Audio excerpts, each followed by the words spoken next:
各位朋友，大家好。最近阿富汗局势的重大变化引起了全世界人们的关注。至于未来阿富汗将往何处去，我和很多人的观点是一致的，就是不知道。不过，对于阿富汗的历史，准确地说是生活在阿富汗这块土地上人们的历史，特别是它同我们中国之间的历史渊源，我倒是略知一二，所以呢，也想借此机会跟大家聊聊。一提起阿富汗，人们往往会想起那片贫瘠的土地，那片缺乏淡水，又全国大部分地区是山地的这块不毛之地。先跟大家小补一下地理，阿富汗具体在哪儿？简单的说，阿富汗的南面就是印度、巴基斯坦，在东边呢，隔着一条狭长的走廊与中国接壤，往西与西亚相连，等于是处在一个北亚、西亚和南亚的交汇之地，所以历来就是一个兵家必争之地。这个特殊的地理位置为居住在这块土地上的人们带来了战火的同时，也带来了一定程度的繁荣，因为丝绸之路正好经过这里。现在的阿富汗首都坎贝尔在当年也是丝绸之路上的一个贸易重镇，繁华异常。一提起丝绸之路，人们不禁就会想起一个人和他所处的那个伟大的朝代，这个人就是张骞。他所处的朝代是西汉汉武帝时期。大家都知道，张骞出使西域以后，开辟了丝绸之路。但是张骞出使西域的最初目的可并不是为了开创丝绸之路，为了贸易，而是为了战争。当时的汉武帝呢，从匈奴的战俘嘴里得知，匈奴有一个宿敌叫大肉支，是在匈奴的西边。这时候汉武帝就脑洞大开，突然想到敌人的敌人就是我们的朋友，所以为什么不联合大月支两面夹击匈奴呢？可是那时候呢，跟大月支又从来没有联系过。这个国家在哪儿，有没有实力，愿不愿意和汉朝的合作，这一切汉武帝都是一无所知。但他又很想知道，所以汉武帝就张榜求是，希望找一个人能作为使者出访大肉支。说起来，汉武帝也是真敢想，有人敢想，就有人敢做。站出来的这个人就是张骞，他说他愿意去。张骞那时候不过是一个低层的小吏，月薪呢也就是相当于现在人民币的300，还没有脱贫，而且要熬到70岁才能退休。张骞得知汉武帝要征召使者，想到这一定是国家的一个重点项目，这个项目如果做成了，将来的前途一定是一片光明。于是张骞就报了名，愿意出使大肉支。那时候他只有25岁。要说也必须要佩服张骞的勇气，往西走要通过匈奴的地盘，能不能过去很难说。即使过去了，大肉支在哪里，要走多远，有没有路，这一切也都是未知数。不过张骞还是义无反顾地去了。在历史上总有这么一些人，他们没有考虑这么多客观因素，没有考虑这么多后果，只是凭着一股执念就去做了，结果却成就了不朽的伟业，也把自己写进了历史。张骞无疑就是这样的人。很快，张骞就率领自己的使团，这100多名驴友踏上了西去的路程。他们面临的第一关就是要穿越匈奴的领地。凭借着张骞卓越的智慧和独特的方向感，他们走出汉朝境界没多久，就被匈奴抓住了。匈奴的单于就问张骞说：“你们这100多人要去干嘛呀？”张骞说：“如果我说我们这100多人同时想上洗手间，后来又同时迷路了，这话你信吗？”匈奴单于说：“我不信。”这位匈奴单于呢，还算是比较仁慈，或者说他那时候还不想得罪汉朝，所以呢，并没有杀张骞他们，而是把他们软禁了起来。过了一段时间，单于发现张骞时时把自己代表汉朝使者的节放在自己的怀里，表示出他对汉朝的忠心。单于为此也颇为感动，也是敬佩张骞对汉朝的忠心，所以呢，就想让张骞归顺匈奴。但是张骞是决意不从。单于想，我的话你可能不听，但是领导的话你一定会听的。所以呢，单于就让一个匈奴的女人嫁给了张骞，做张骞的妻子，等于给张骞的家里派了一个工作小组。很明显，在汉朝的时候，中国的男人并没有那么怕老婆。所以很快，张骞的这位匈奴夫人从领导者就变成了被领导者，她也被张骞的忠诚所感动。所以在某一年匈奴爆发内乱的时候，张骞就带着他的夫人一起逃出了匈奴的领地。那么逃出匈奴以后去哪儿呢？回大汉嘛。这时候距离他离开汉朝的时候已经过去了10几年。10几年来寸功未立 ，KPI 仍然还是个0，这点让张骞是非常的不甘心。他决定继续完成他的使命，去寻找大肉之。真的是功夫不负有心人，张骞最后真的找到了大肉之，而且受到了当时国王的热烈欢迎。那么那时候的大肉之是在什么地方呢？其实就是在现在的阿富汗这个地方。大肉之人以前也不是住在这里，他是住在离中国更近的东边。他以前生活的地方呢更靠东，更靠近中国。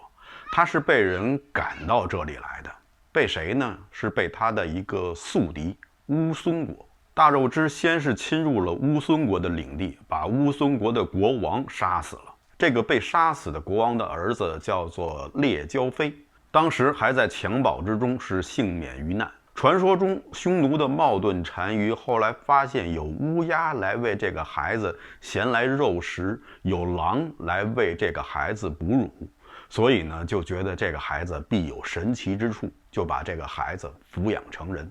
等到这个孩子长大了，也成为了一个勇士，他就恳请匈奴王帮助他复国，去打败大肉之人。这样，匈奴和乌孙的残余势力就联合起来，对大肉之发起了进攻。这次大肉之是被打得非常之惨，被打得连他亲娘都认不出来了，一路被乌孙国追击，最后就逃到了现在阿富汗的这个地方。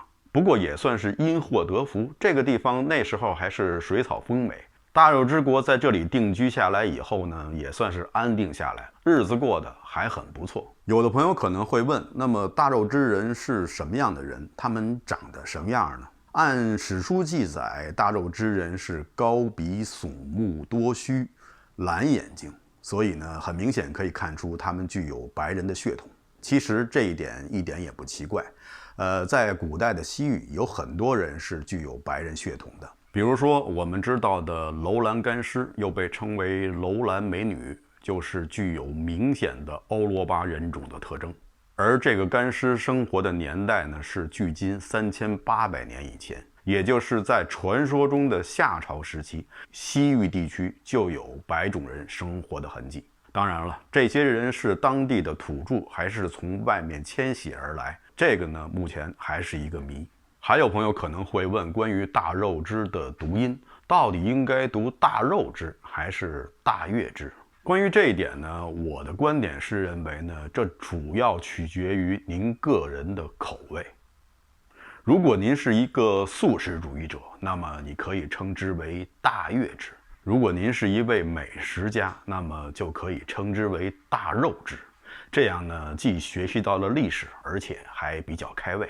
当然了，这只是一个玩笑。实际上，关于大肉之、大月之这两种读音都是可以的，所以呢，完全是在于您个人的喜爱。当时迎接张骞的大肉之国王也是一位美女，是大肉之女王。当张骞说明自己的来意以后，女王阁下表示不感兴趣，因为那个时候离被乌孙国追得满世界乱跑已经过去了很多年。这个仇恨已经被慢慢的淡化了，而且现在大肉之国的人们生活的也算不错，又有肉又有汁，所以不想再去攻打匈奴。虽然张骞是多次劝说，但是大肉之女王仍然是不为所动。虽然女王阁下没有答应张骞的请求，但是对张骞一行却是颇为礼遇。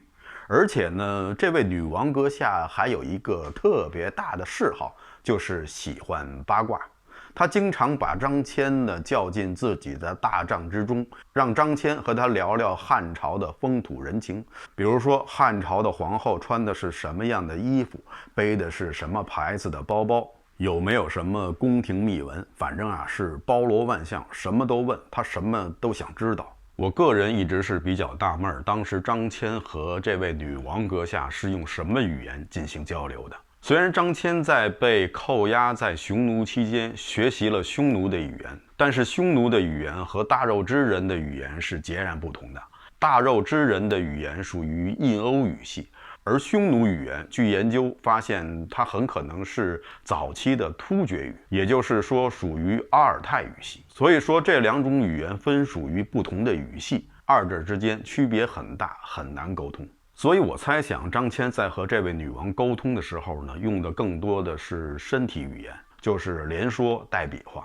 这样的话，一场交谈下来，可能嘴不是很累，但是胳膊腿儿确实是累得够呛。女王阁下旺盛的求知欲也弄得张骞是哭笑不得，特别是每次和女王阁下聊天以后，张骞的匈奴妻子对丈夫在每次与女王谈话以后那种疲惫的样子也是非常的疑惑和气愤。她怎么也想象不出，原来聊天可以是这样一个重体力的工作。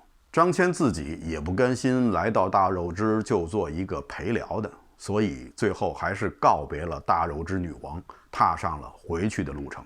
这一次张骞又一次发挥了他卓越的智慧和独特的方向感，最后结果也和上次一样，再一次被匈奴人抓住了。好在很快匈奴内乱，张骞就趁乱逃回了自己的中原故土。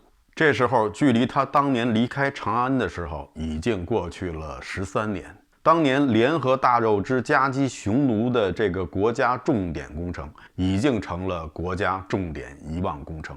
不过汉武帝依然非常赞赏张骞的勇气和忠诚，特别是对他带来的关于帝国西部的知识是非常的感兴趣。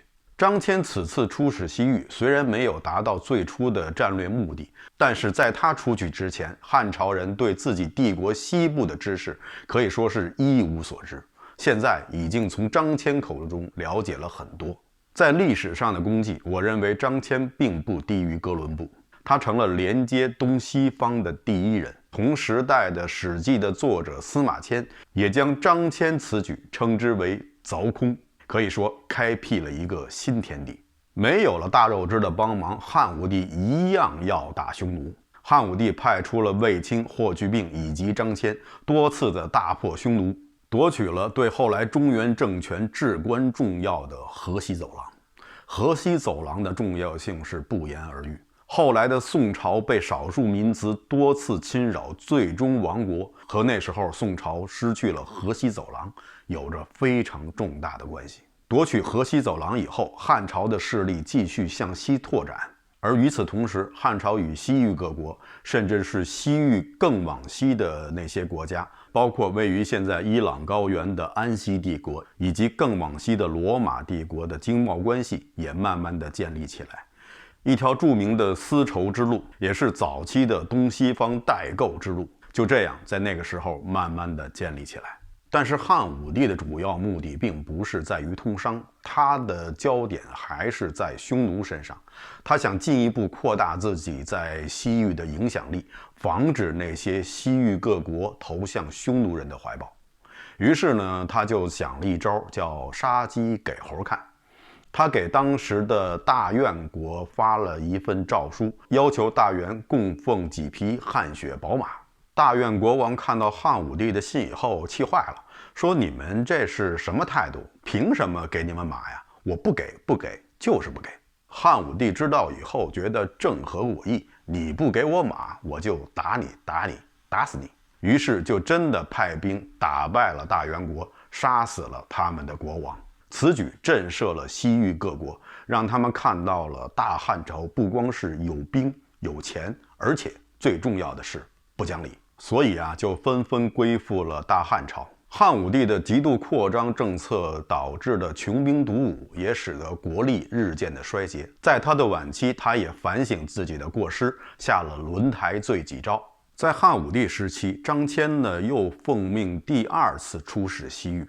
这次他去西域的目的呢，和上次差不多，也是去寻找一个合作伙伴，共同对付匈奴。不过这次选择的合作伙伴是乌孙国。乌孙国是西域地区的一个大国，人口呢有63万人，在西域各国中，这可以说是鹤立鸡群。好多西域小国不过只有几千人，而乌孙国的军队就有上万人。不过这次出使的目的呢，最终也没有实现。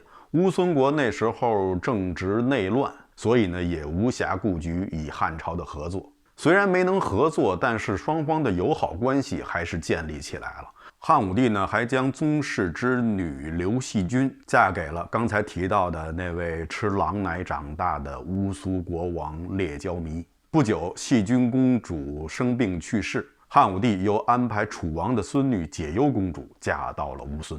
和解忧公主一同去的有一位女子，是解忧公主的侍从女官，她姓冯，她叫冯辽，后世的人称之为冯夫人。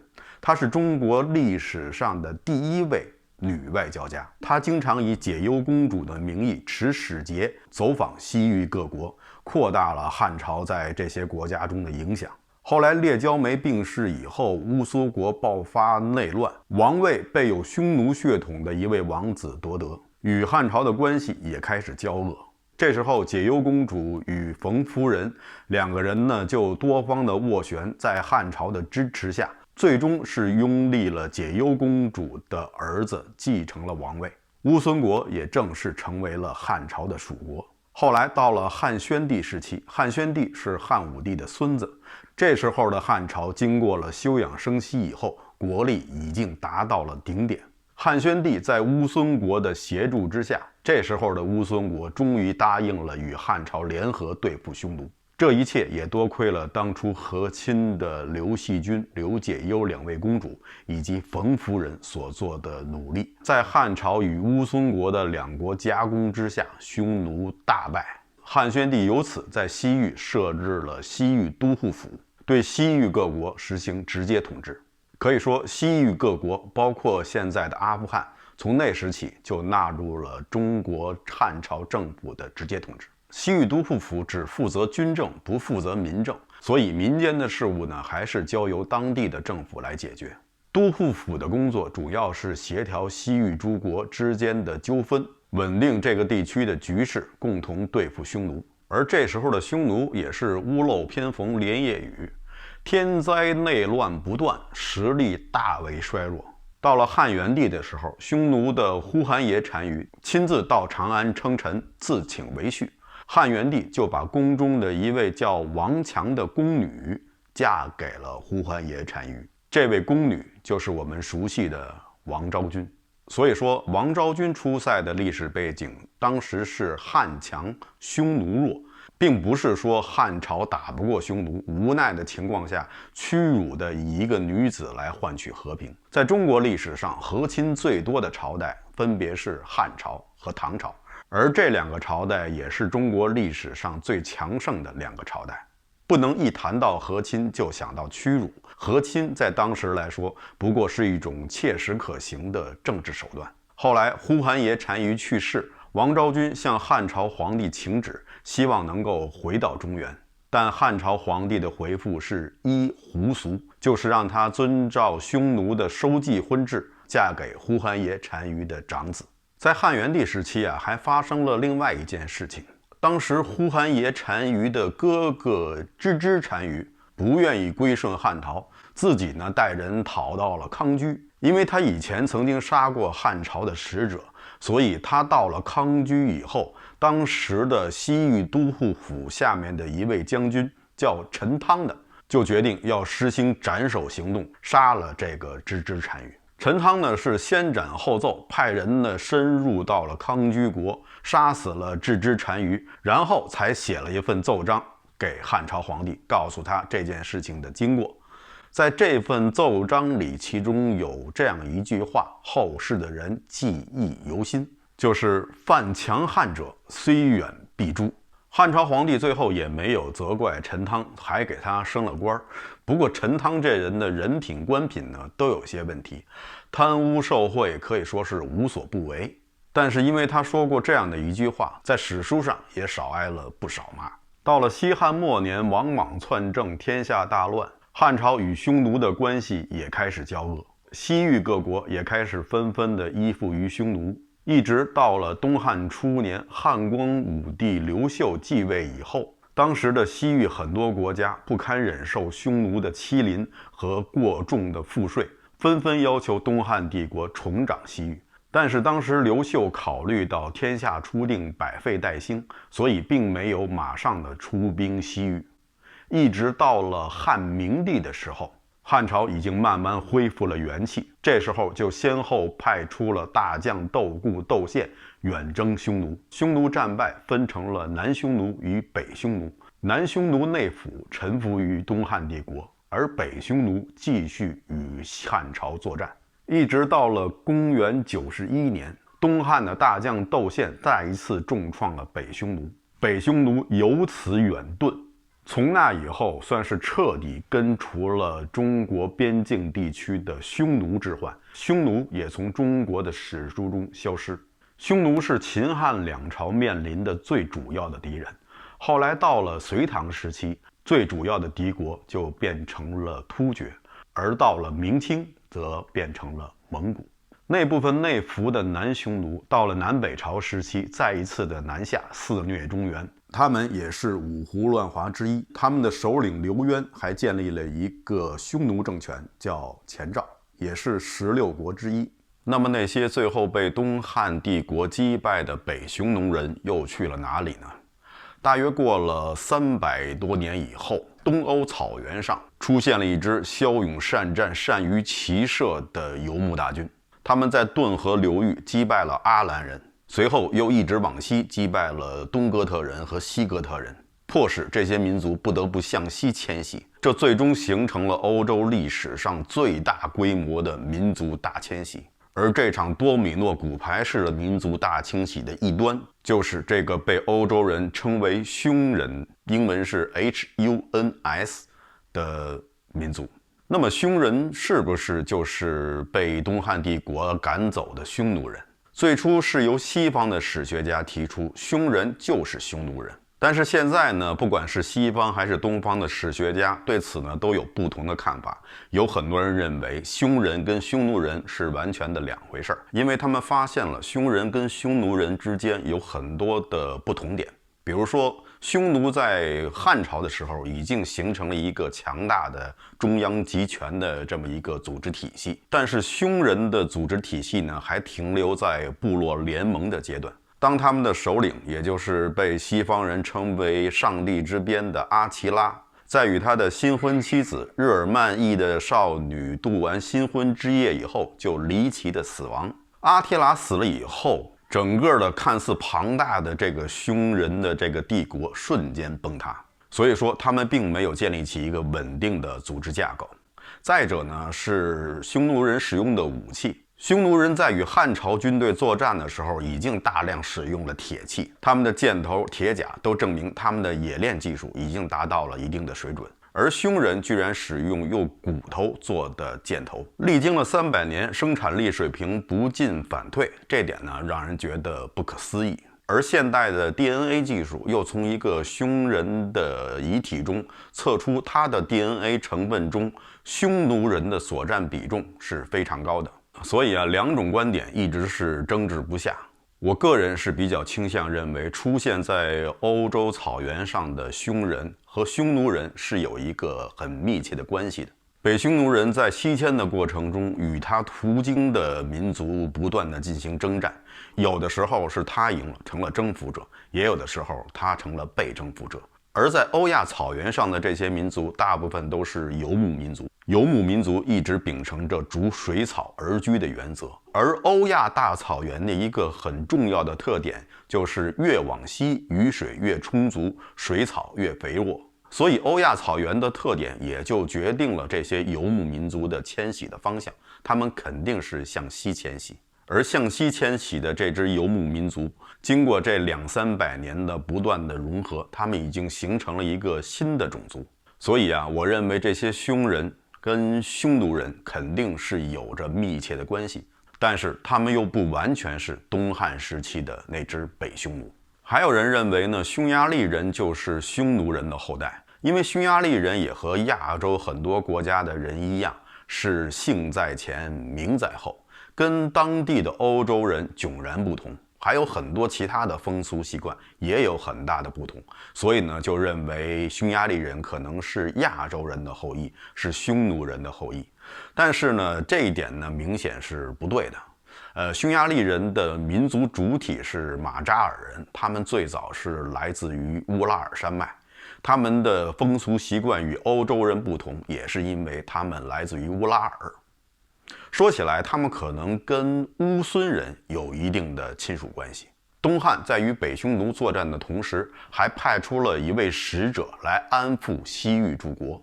这位使者的名字大家一定不会觉得陌生，他就是班超，那个投笔从戎的班超，那个不入虎穴焉得虎子的班超。班超的父亲班彪是东汉的开国元勋，哥哥班固是《汉书》的作者，姐姐班婕妤也是慈父的大家。从小出身于书香门第的班超，最后竟然是投笔从戎，做了一名将军。随着窦宪出征匈奴，后来又担任特使来安抚西域诸国。当时西域的很多国家都是左右摇摆，一会儿依附于东汉，一会儿依附于匈奴。班超后来担任了西域都护，在西域总共待了30多年，可以说是威震西域各国。匈奴人被赶走以后，东汉帝国在西域地区的主要对手就变成了大肉支人和乌孙人。这时候的大肉支已经登堂入室。大肉支是由5个部族组成，其中有一个叫贵霜部，后来发展壮大起来，统一了大肉支5部。进一步的扩张，除了占据中亚地区以外，又向西南进入了印度河流域，占据了印度东北部的大部分地区，然后又从安息帝国手里抢夺了一片土地，最后也形成了一个规模庞大的帝国，历史上就被称为贵霜帝国。在东汉时期，整个世界版图上从东到西是有这么4大帝国，最东边的是罗马帝国，再往西是波斯人建立的安息帝国，在现在的西亚地区，再往西就是占据中亚以及南亚大部分的贵霜帝国，最后就是东汉帝国。在这4大帝国中，东西这2头的帝国，就是罗马帝国和东汉帝国，在当时世界上是最强大的2个帝国。东汉帝国也曾经想与罗马帝国，中国史书上称为大秦，建立联系。当时班超呢派遣了他的一位副使叫甘英的，想让他出使大秦。但是甘英到了安息国以后，却被当地的人给蒙了，因为当地的人并不希望东汉与罗马建立联系，毕竟丝绸之路通过他们这里，他们可以从中谋取暴利。所以啊，他们就哄骗甘英说，从这儿到罗马帝国要经过一片大海，这片大海呢非常的危险，如果运气好的话，3年可以渡过去；运气不好的话，那就直接喂了鱼了。而且还吓唬甘英说，海上还有海妖，能够用歌声诱发你的思乡之情，最后是死在海上。甘英没有任何的渡海经验，也听信了当地人的那些谎话，最后就放弃了出使罗马这次绝佳的机会。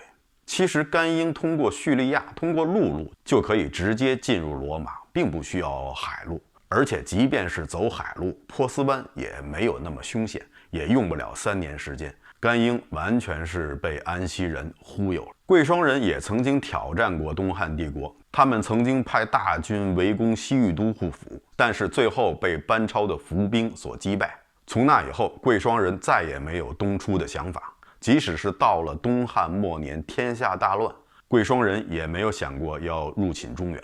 班超后来在差不多70岁的时候才回到了故土，回到故土1个月以后就去世了。班超离开西域以后，西域诸国又变得骚动起来，新任的西域都护能力各方面与班超都相距甚远。后来直到又派班超的儿子班勇出任新一任的西域都护，西域的形势才算慢慢的又稳定下来。班氏家族可以说是为东汉的拓展立下了汗马功劳，不过这个家族的结局并不好。班超有一个孙子叫班始，他娶了当时汉朝皇帝的姑姑阴城公主。阴城公主是骄纵淫乱，她居然让班始看着她与外面的男人行苟且之事，最后是激起了班始身上流淌的班家的将军之血的血性，当场杀死了阴城公主和她的情夫。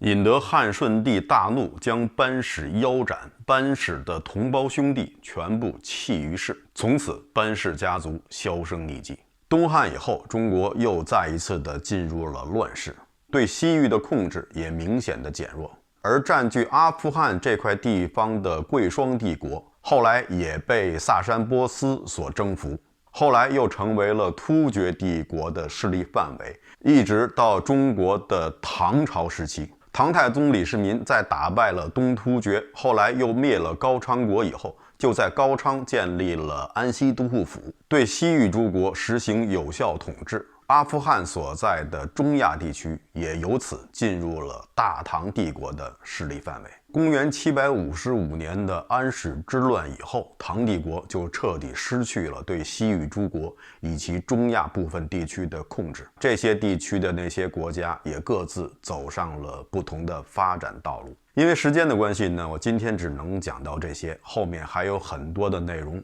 如果大家有兴趣的话呢，咱们以后有时间再接着讲。另外啊，还想补充一点，当年张骞出使西域归来的时候，告诉汉武帝说，除了现在我们开辟的这条与西方联系的道路以外，还有一条路在以前就已经存在。